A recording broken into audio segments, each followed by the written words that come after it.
noches. Qué excelentes intervenciones, de verdad, O sea, que le venía diciendo en el tren a Jorge que horror la gente que habla al último y dice no tengo nada que decir porque ya lo habéis dicho todo. La gente es patética y pues yo estoy en esa situación ahora mismo. Venía además, claro, como he estado cenada aquí, no voy a repetir lo mismo, ¿no? Porque dices, qué rollo, ¿no? Contando siempre lo mismo, así que tengo que inventarme algo diferente. Y me he inventado aquí algo medio diferente. Así que voy a contarlo porque los profesores de ciencia política siempre digo que tenemos que servir para intentar ver lo que no se ve. Si para algo podemos servirles para eso, ¿no? Porque para contarles lo que se ve, pues ya lo sufrimos todos los días, ¿no? Y voy a intentar contar cosas de cómo veo yo Podemos, ¿no? ¿Por qué? Porque Podemos, y me he dado cuenta estos días de que lo que llevamos analizando, lo que yo llevo analizando mucho tiempo, lo que llevo reflexionando, lo que llevo deseando mucho tiempo, pues se parece mucho a lo que parece que vamos construyendo con Podemos. Y siempre este tipo de cuestiones surgen de algún shock, ¿no? Yo he contado estos días siempre la historia de Espartaco, de por qué un hijo y nieto de esclavos pues se levanta contra un gran poder como el de Roma en el siglo I a.C. y es porque alguien le habla de la libertad y de repente cuando le hablan de la libertad y él lo entiende, el látigo empieza a saberle de manera diferente. Hay otra novela muy hermosa, Fahrenheit 451, una novela de Ray Bradbury sobre el futuro, ¿no? Y siempre, igual que dije con lo del Espartaco, tengo que decir lo mismo con 451, porque es la pregunta siempre de los alumnos. Profesor, en vez del libro vale la película. Pues hombre, sí, está bien la película, pero tienes la obligación siempre de contar una vez más lo de la cabra que se está comiendo un rollo de película en un prado y llega otra cabra y dice, ¿te gusta? Y dice, sí, pero me gustó más el libro. Bueno, pues Fahrenheit 451, que la película está muy bien, porque la novela es muy espectacular, en el futuro los bomberos se dedican a prender fuego a los libros para que no pensemos, puesto que los libros te dan ideas, ¿no? Son palabras que te hacen pensar y te abren nuevos mundos, y los bomberos se dedican a prender fuego a los libros. Y de repente descubren una librería de una señora mayor, le prenden fuego a los libros y la señora se echa a las llamas porque prefiere morir a no poder vivir más con su Madame Bovary, con su Don Quijote, con su Ilíada, con su Crimen y Castigo. Y de repente ese bombero que se ha dedicado a tomar libros, de repente le entra la luz y dice, ¿qué demonios pasa aquí? ¿Por qué esta señora se quita la vida? ¿Qué hacemos mal quemando libros? De alguna manera, fíjense ustedes, la gente que hemos impulsado Podemos, había algo que nos chirriaba en la realidad de nuestros países. Ser crítico no es sencillo. Ser crítico, fíjense ustedes, que el primer paso es que te moleste lo que existe. Y en el momento en que ya te molesta lo que existe, ya empiezas a ser molesto para los demás, porque los demás están encantados de haberse conocido y tú eres el incómodo, el Pepito Grillo, el que hace las preguntas impertinentes, el que rompe la magia de los momentos, ¿no? Creo que el otro día contaba el Cudillero, pues es que, ¿cómo no voy a acordar si una vez enamoradísimo yo, como señal no sé, de lo que yo entendía que era una manera de demostrar mis sentimientos, acompañé a la que era por aquel entonces mi novia a ver la película Ghost. Me pareció que era una señal no sé, de sinceridad. Y bueno, estaba ahí, la verdad, todo aburrido viendo aquella película. Y en un momento dado le dije a ella, oye, si ese tipo atraviesa las paredes, ¿por qué no se cae al piso de abajo? A lo que ella, girando la cabeza, me contestó diciendo, tú siempre jodiendo las películas. De alguna manera, fíjense ustedes, Podemos ha venido a joder la película de los que pensaban que todo esto iba como una seda.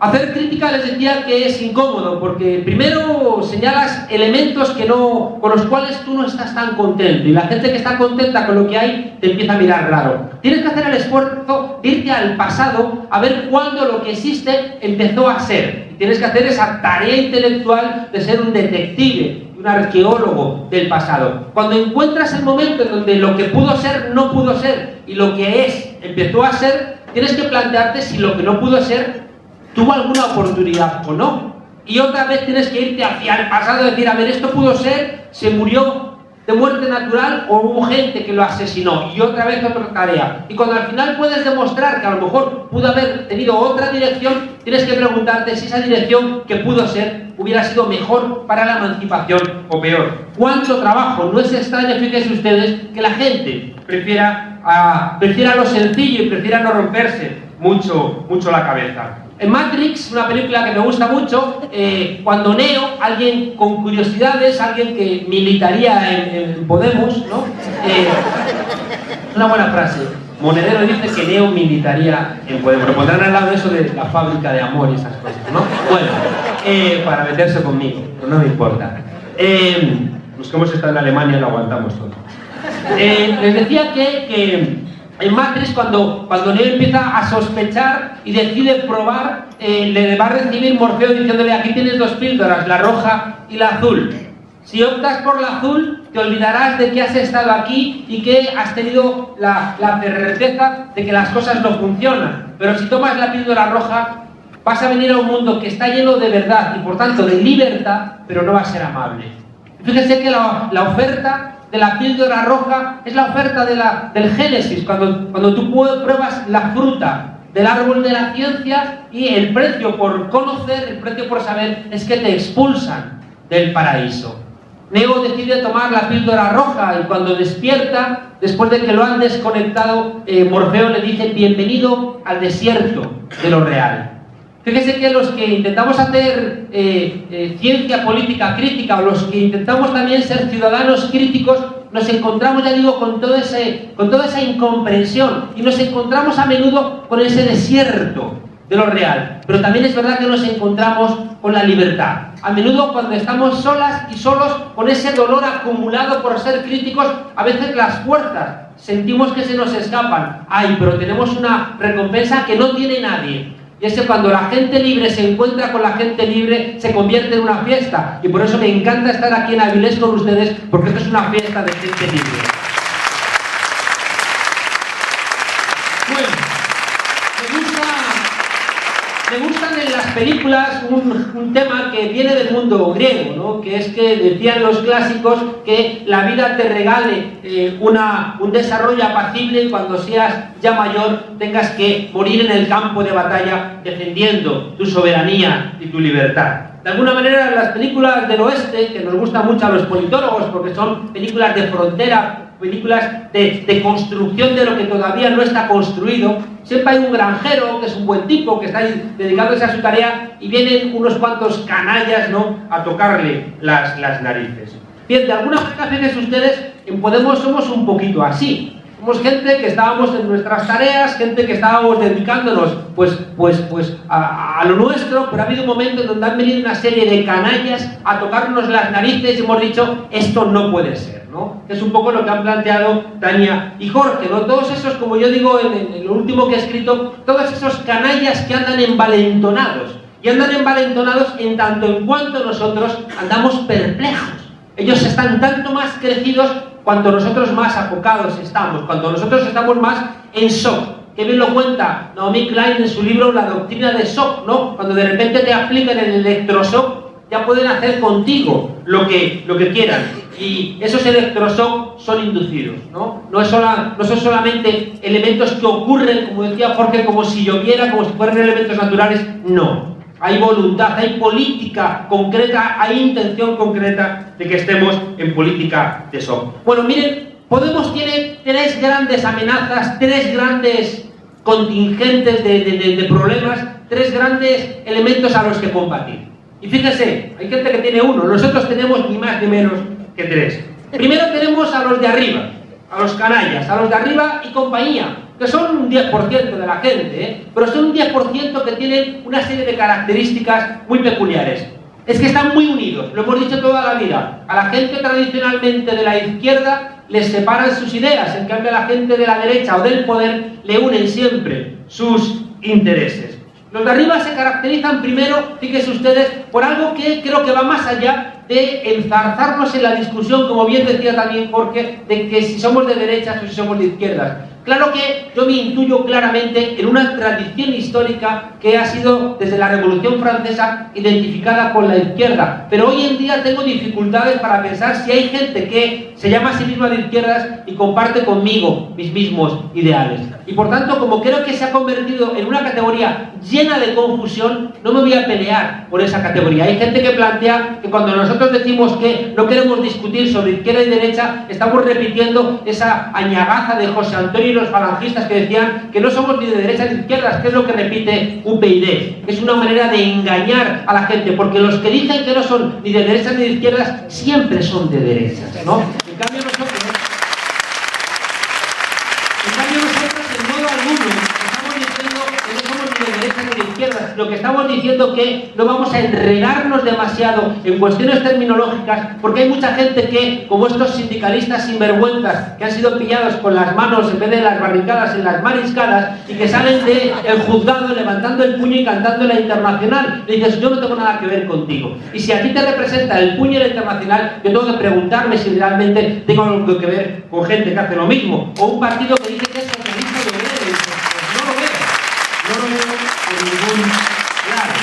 Al final, si ustedes ser de izquierdas es como decir es ser animal, donde cabe el tiranosaurio rex, el perro y el jilguero, ¿no? Y de izquierdas, ¿quién cabe? Cabe Stalin, Pol Pot, Jorge, mi amigo Pablo y Llamazares. Pues mire, esto es demasiado complicado para entender qué demonios está ocurriendo. Por tanto, fíjense ustedes, una categoría para entender a estos de arriba, este 10%, estos sinvergüenzas, es que son egoístas. Un elemento que les caracteriza siempre es el egoísmo. Siempre quieren para los demás lo que no quieren para ellos. Y siempre de alguna manera tienen la tentación de la inocencia de buscar algún tipo de mentira, aunque sea creerse sus propias mentiras para beneficiarse de los demás. Los de arriba, fíjense ustedes, siempre prefieren, como aquello que decía Goethe, siempre prefieren el orden a la justicia. Es decir, como decía Goethe, prefiero la injusticia al desorden. Son gente que siempre prefieren el statu quo, lo que existe, porque se encuentran a gusto en ese statu quo. Esta gente de arriba siempre tienen trabajos que les producen unos hondos y grandes, ¿no? Beneficios. Son registradores de la propiedad, son notarios, son jueces, son representantes de bufetes de abogados, por supuesto son empresarios. Y fíjese, no es en sí, en esas profesiones donde está el problema, sino que ponen esas profesiones al servicio de las minorías y no al servicio de las mayorías. No hay problema en ser empresario, el problema es que eres un empresario que a lo mejor si no pagas impuestos, si explotas a tus trabajadores, si contaminas el medio ambiente, si solamente te interesa tu cuenta de resultados y no el resto de las cuestiones, te estás convirtiendo en una persona egoísta y por tanto estás colocándote dentro de ese 10% que tienes secuestrado al 90%. En ese 10% están igualmente esos políticos mentirosos. Claro que no son iguales todos los políticos. Por supuesto, valdría la pena decir lo contrario. No lo valdría. Pero es que hay muchos políticos que falsean sus currículums, son políticos que están colocados como en El Padrino, ¿no? La mafia termina por decir, ¿para qué vamos a extorsionarlos? Te pongo a ti, hijo mío, y eres directamente el político y es más sencillo, ¿no? Y conocemos esa puerta giratoria entre la alta política y las empresas que reciben beneficios cuando están gobernando esas personas que saben que su futuro laboral va a estar en esas empresas a las cuales benefician. Por tanto, fíjense ustedes, en ese 10% hay una serie de gente que es que no son como nosotros, no están con nosotros. Pero ¿qué ocurre con esa gente? Como les decía, primero que están envalentonadísimos. Han construido un sentido común en el mundo que hace que ellos sean los vencedores, que ellos sean los que nunca sobran. Como dice Juan Villoro, los narcos están tan convencidos de su impunidad que ya hasta van vestidos de narcos, ¿no? Y uno ve a determinados políticos con esa arrogancia y con esa impunidad. Es Bárcenas haciéndonos la peineta, es Dolores de Cospedal poniendo en la conferencia política del Partido Popular a su marido en primera fila, ese tipo que constantemente se está enriqueciendo al mismo tiempo que su señora está haciéndonos comulgar a nosotros con las ruedas de molino de la miseria. Están envalentonados, compran el discurso, tienen los medios de comunicación, las televisiones, las radios, compran a los intelectuales, compran a los profesores de universidad, les dan migajitas, porque también controlan las editoriales donde ellos publican y al final monopolizan el discurso. Claro que es cierto que nunca ha habido tantas posibilidades de pluralizar el discurso y, sin embargo, qué curioso, nunca ha estado tan homogeneizado el discurso, porque lo han mercantilizado y lo manejan. Ellos manejan a los bufetes de abogados, saben que si tienen dinero nunca van a ser juzgados, rara vez, y al final sus propias conexiones con la política van a permitir que les indulten. Tienen a los jueces en buena medida de su lado. Y por si faltara poco, además, tienen a la jerarquía católica ayudándoles, ¿no? Hay que ver si ahora es que luego van pasando un poco las cosas. Porque el tránsito de los anteriores ha ayudado muy poquito a eso que intentó sembrar el Concilio Vaticano II de la Iglesia de los pobres. Decía el otro día en Cudillero que si es raro este Papa, que la frase que más se oye de él es esa que dice: este va a durar poco. Bueno, frente a estos de arriba que motivan que surjamos como un grupo político claramente dirigido a luchar contra este 10%, pero poniéndolo todo, ¿no? Yendo con todo contra ese 10%, hay un segundo grupo más complicado y que ha formado parte del corazón de las charlas que he dado, y es el que ha motivado que yo escriba un libro llamado Curso Urgente de Política para Gente Decente. En este segundo grupo, que nos han motivado a surgir como podemos, está lo que algún sinvergüenza ha llamado la mayoría silenciosa.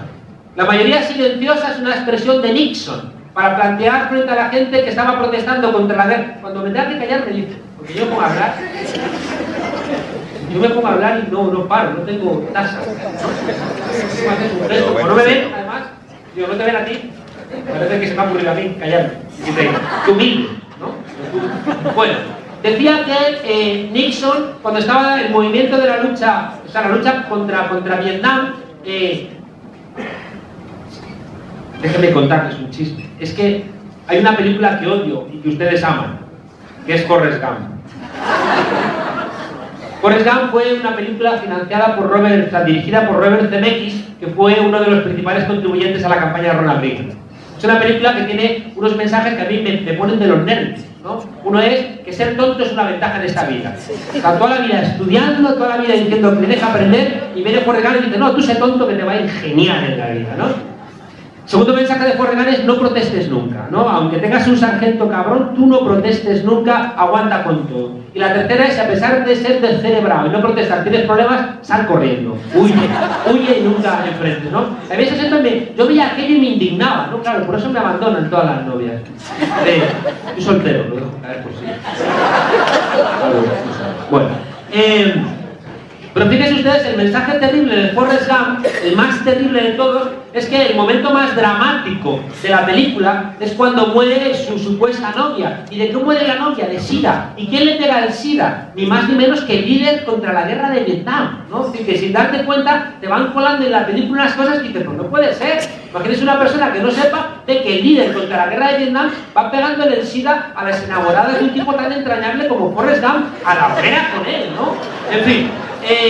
Les decía que la expresión mayoría silenciosa la construye Nixon para decir, vale, protestan cuatro desarrapados, pero la mayoría silenciosa del país no protesta. ¿Qué ocurre en el nuestro? Ocurre que hay una mayoría silenciosa que está compuesta de dos elementos. Uno es una mayoría silenciosa que nos están silenciando a base de amenazas, multas, agresiones y demás. Somos un país que sufrió prácticamente un genocidio. 120.000, 130.000, 140.000 asesinados por ser republicanos. Son mucha gente, ¿eh? Pongan ustedes en fila india a tanta gente, ¿eh? Yo siempre digo 1, 2, 3, 4, 5, 6, 7, 8, 9, 10, 20, 30, 40, 50, 60, 70, 80, 90, 100, 200, 300, 400, 500, 600, 700, 800, 900, 1000, 10.000, 20.000, 30.000, 40.000, 50.000, 60.000, 70.000, 80.000, 90.000, 100.000, 110.000, 120.000, 150.000 seres humanos asesinados, los cuales muchos siguen en cunetas. Vaya si nos tuvieron que meter miedo en este país. Yo siempre digo que el 18 de julio del 36, aquí en este país la gente se echó a la calle a pedir armas porque tenía la conciencia de que tenía que defender su régimen constitucional. Y el 23 de febrero del 81 hubo un golpe y nos metimos debajo de la cama. Va siendo hora de que estemos en esta memoria. Va siendo hora de que tenemos esa memoria para saber que cuando quieren que nos olvidemos es porque tienen más miedo de que nosotros sabemos que somos capaces de crear. Bien, mayoría silenciosa una parte, ya les digo, porque nos han metido mucho miedo, pero hay otra mayoría silenciosa que es la que más me preocupa, que es la que tenemos que identificar, es la que tenemos que de alguna manera convocar para que no seamos el 10%, sino para que seamos realmente algo que se aproxime a ese 90% de gente que es la que está pagando el costo de la crisis. Fíjense ustedes que estamos en marcha un sentido común, que es un sentido común opuesto a la necesidad de cambiar que nosotros portamos. O identificamos cuáles son los elementos que tiene la gente normal, la gente de allá afuera, el vecino, el panadero, el de la tienda, la cajera, los chavales jóvenes, las chonis. Es decir, o identificamos cuál es el sentido común de esa gente, o vamos a ser la mosca chocando contra el cristal y chocando contra el cristal, caídos en la melancolía porque no entendemos por qué es tan evidente para nosotros, para ellas y para ellos no lo es. Fíjense ustedes, Jorge lo ha planteado también, Tania, fíjense ustedes que de alguna manera nos han metido en la cabeza la idea de que tenemos que ser empresarios de nosotros mismos. Nos han convencido de que tenemos que ser individualistas y competitivos, que tenemos que pensar en nosotros mismos y no pensar en términos colectivos, y que tenemos que competir, porque si no eres competitivo es que no eres rentable. Y vamos interiorizando, esa mayoría silenciosa va interiorizando que esto es un mundo de individualistas que compiten entre sí. Claro, ¿cómo ayuda el hecho de que estemos endeudados, ¿no? ¿Cómo ayuda el hecho de que tengamos todos los meses que pagar un tipo de cuentas y que no tener el dinero nos aterra y de repente nos convertimos en seres asustadizos? Yo vengo diciendo que nos hemos convertido en zombies, ¿no? De que un 90% de la población se ha convertido en muertos vivientes. Y fíjense que las películas de zombies nos gustan porque los zombies son como nosotros, se parecen a nosotros, son seres humanos. Parece que están vivos pero están muertos, pues a veces como nosotros, porque lo contrario de no estar vivo no es estar muerto, ¿no? Como decía el poeta. Los zombies están marcados por el deseo, como nosotros, solamente tenemos deseo, deseo y deseo. Los zombies no son muy listos y a veces nosotros parece que nos lobotomizamos, ¿no? Como Forrest Gump o Los amiguitos del Rey León, otra película infame, pero no voy a amargarles buena parte de su infancia de un golpe, poco a poco. Acabamos de empezar con Podemos y no vamos a acabar con toda la filmografía que ha construido nuestra biografía. Poco a poco.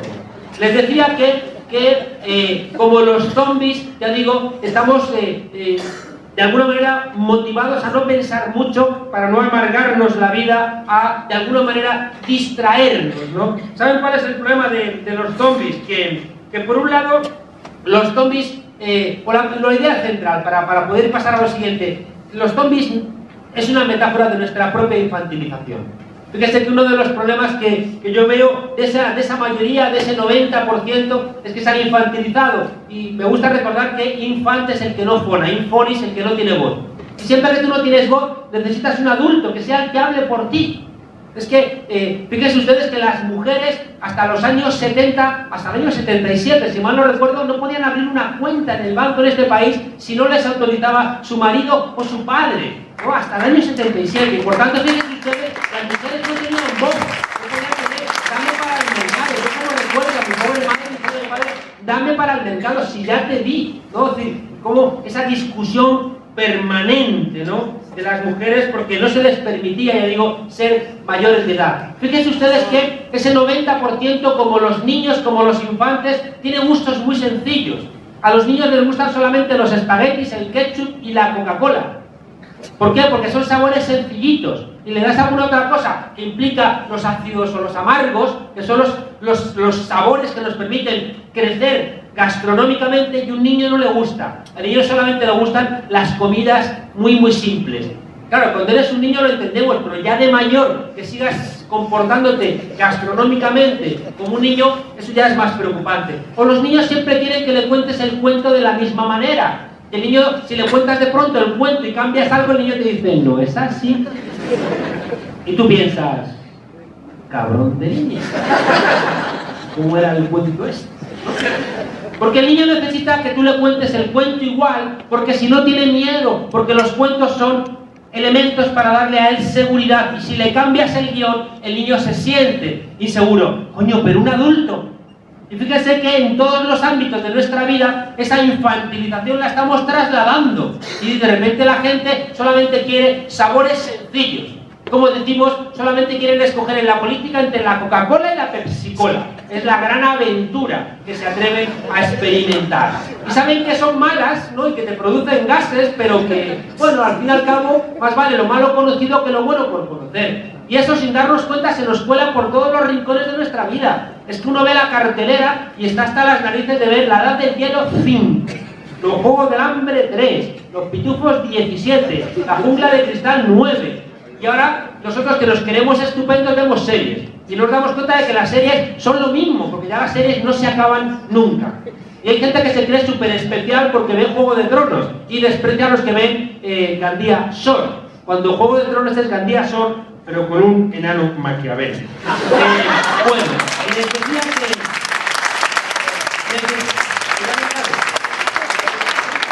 Mierda, no he empezado. ¿No creen que lo digo por...? Bueno, la mayoría silenciosa, ya les digo, fíjense ustedes, han sido convertidos en zombies. Viven una vida mercantilizada. Creen que vivir es consumir. Creen que vivir es responder a cosas que ya están, que ya no existen. Viven en esa mentira. Hay un mundo, como decía Gramsci, que ya no vale, pero que no ha terminado de marcharse. Y hay gente que se aferra. Y para aferrarte a ese mundo que ya no vale, tienes que de alguna manera borrar mucha inteligencia de tu cabeza. Y te aferras a un mundo laboral que ya no funciona, pero te aferras a él. Y crees que consumiendo vas a ser feliz. Y repites de alguna manera los ritos de tus mayores cuando ya no tienen ningún tipo de virtud mágica ese conjuro. Nos hemos mercantilizado, asumimos la precarización, estamos desconectados. Lo que planteaba Tania, ¿cómo es posible que en Avilés no seamos solidarios con gente que se intoxica trabajando y sigamos consumiendo bienes que están matando a trabajadores? Eso solamente lo toleramos porque nos hemos desconectado de todas esas realidades, y por tanto una de las tareas nuestras es volvernos a conectar. El capitalismo funciona convirtiéndonos en fragmento, porque siendo fragmento no nos queda más remedio que vender nuestra mano de obra a lo que nos ofrezcan. Y por eso todo el siglo XVIII, todo el siglo XIX fueron siglos de romper todos los elementos de ayuda mutua, de romper todos los trenzamientos de nuestra vida colectiva, hasta que al final éramos solamente consumidores, clientes, trabajadores aislados, y están regresando de alguna manera a todo esto con esta hegemonía que están volviendo a tener estos envalentonados, rompiendo todos los elementos de conexión, sean sindicatos, sean discusiones colectivas, sean las plazas, sean encontrarnos en lugares públicos. Bueno, el último elemento que luchamos, para que vean ustedes lo que les estaba planteando de Podemos, luchamos, ya digo, contra los malos malísimos de los electroduendes, la brujería. Viva el mal, viva el capital. Luchamos contra los malos malvados, luchamos también contra esa mayoría silenciosa que es la que construye un país donde la televisión más vista es Telecinco, donde el periódico más leído es El Marca, donde el libro filosófico más consultado es la biografía de Belén Esteban, ¿no? Es decir, que tenemos también un país, ya les digo, abducido por este miedo profundo que tiene la gente, ¿no? Gente asustada, gente amenazada, gente a la que le obligan a aferrarse a ese mundo del pasado y frente al cual su única esperanza es mañana consumir. Es decir, que ya no eres ciudadano porque trabajes, ya no eres ciudadano porque consumas, sino que eres ciudadano porque vas a desear consumir mucho y quizá en el futuro puedas alcanzarlo. Y el tercer adversario que tenemos en Podemos es una vieja izquierda. Es una vieja izquierda, fíjense ustedes, que no ha dado respuesta a tres preguntas que son el corazón del nacimiento de Podemos. Primero, no ha dado respuesta a por qué estamos tan fragmentados. Una izquierda o unas fuerzas políticas que no han dado respuesta a por qué sigue estando poblado nuestro panorama político de frentes judaicos de liberación y de frentes de liberación judaica. Es decir, por qué sigue todas las fuerzas políticas claramente fragmentadas y sin voluntad real de unificación. Segunda pregunta, dentro de este panorama, ¿no?, de las fuerzas críticas, segunda pregunta no respondida es ¿por qué hemos terminado mimetizándonos con el sistema hasta el punto de que podemos preferir ser simplemente cabeza de ratón a no cola de león? ¿Y por qué en ese mimetizarnos estamos dispuestos a sobrevivir por un 10%? Porque con un 10% de los votos que nos caen de la ruina del bipartidismo, hay gente que va a tener un salario, va a tener la vida resuelta, y de repente se convierten en esa mímesis con el régimen. Los partidos políticos de transformación se convierten en una parte más del régimen, y por tanto no responden a la pregunta de por qué nos resignamos a ese 10%. Y la tercera pregunta no respondida es por qué estas fuerzas políticas no emocionan al 90%. Miren, primero siempre es el movimiento y luego el instrumento. Desde finales de la dictadura del año 74 al año 79 tuvimos la mayor conflictividad laboral de la historia de este país. Y esa conflictividad laboral fue impulsada por trabajadores que estaban en comisiones obreras y muchos en el Partido Comunista. Y ese impulso mal canalizado sirvió para, de alguna manera, pilotar por parte del Partido Socialista, acompañado de comisiones obreras, y UGT e Izquierda Unida, acompañar la primera fase de la transición. Después hubo un gran movimiento que fue el no a la OTAN. Y de ese movimiento salió un nuevo instrumento político, que fue Izquierda Unida, convertida en la tercera fuerza parlamentaria de este país. Bueno, pues hace 3 años tuvimos un nuevo movimiento, radicalmente diferente a los que acompañaron la transición y radicalmente diferente del que hizo surgir la Izquierda Unida en los años 80. Ese movimiento ha sido el 15M. Bueno, pues el 15M sigue esperando un instrumento político que pueda dar satisfacción a toda esa demanda. Eso no significa en modo alguno que el 15M pueda representarse. Hemos aprendido que eso no es así. Y quien quiera representar al 15M se equivocaría profundamente. Pero al mismo tiempo hemos entendido que el 15M no nos sirve en el corto plazo si no tiene capaz de convertir todo ese impulso en alguna forma de voluntad política. Hemos entendido, fíjense ustedes, que el 15M tiene que alimentar uno de los 2 vectores que queremos construir en Podemos. Hemos entendido que Podemos tiene que construir un vector tradicional de Estado social y democrático de derecho. Pero un Estado social y democrático de derecho que merezca ese nombre. Un Estado social donde realmente repartamos socialmente las ventajas de la vida social. Un Estado social donde realmente haya pleno empleo, donde haya salarios dignos, donde haya trabajo, y para ello tendremos que repartirlo. Donde para ser ciudadanos ya no podremos basarnos solamente en el trabajo, porque vamos a tener que repartir en un trabajo que cada vez es menor. Vamos a tener que poner en marcha propuestas de renta básica de manera obligatoria. Un Estado social, por tanto, que merezca ese nombre. Un Estado democrático donde se termine esta mentira del artículo 67.2 de la Constitución, que prohíbe el mandato imperativo, es decir, que prohíbe que los ciudadanos obliguemos a los representantes a que nos obedezcan. En cambio, los partidos políticos incumplen el artículo 67.2 y si un diputado no vota con lo que dice su partido, es sancionado o amenazado. Y nos encontramos con ese resultado ridículo donde las mujeres del Partido Popular votan sin ser ya mujeres, sino siendo simplemente instrumentos de decisiones de los hombres, el proyecto de ley del aborto, negándose su propia condición de mujeres y tirando por la borda 35 años de historia.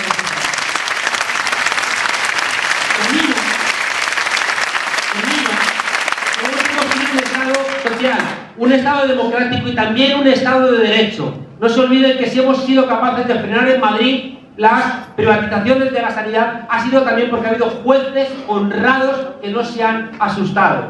Si se han terminado las condenas injustas que impedían solucionar el problema en el País Vasco y que la gente de ETA dejara la locura y asesinar y atentar contra las personas, es también porque ha habido jueces honestos y con coraje que se han atrevido a ir contra la presión mediática del Partido Popular y del grueso de la ciudadanía. Jueces honestos que no les tiembla el pulso a la hora de juzgar a la infanta por mucho que les presionen, etcétera, etcétera, etcétera. Pero para eso vamos a necesitar jueces que estén también con nosotros, jueces honestos que hagan real la división de poderes y que hagan real la independencia de la judicatura. Pero lo último que quería compartir con ustedes es que al lado de ese vector de Estado social y democrático de derecho, tenemos que construir otro vector experimental.